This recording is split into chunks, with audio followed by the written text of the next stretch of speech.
কিসেরই মহাঘাতে থাকে দেয়ালের পাশে বন্দি, নাই কোনো সাক্ষী নাই। এত আপন ভেবেছ যাকে, সে নিচ্ছে না তো খবর। প্রতিদানের ফাঁসিতে ঝুলছে জীবন্ত লাশ তোমার।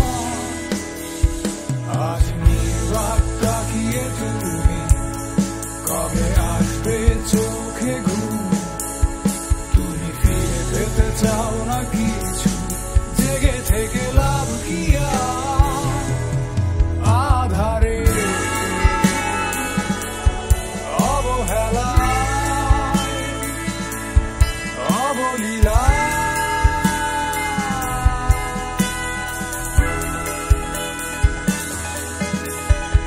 ভিক্ষা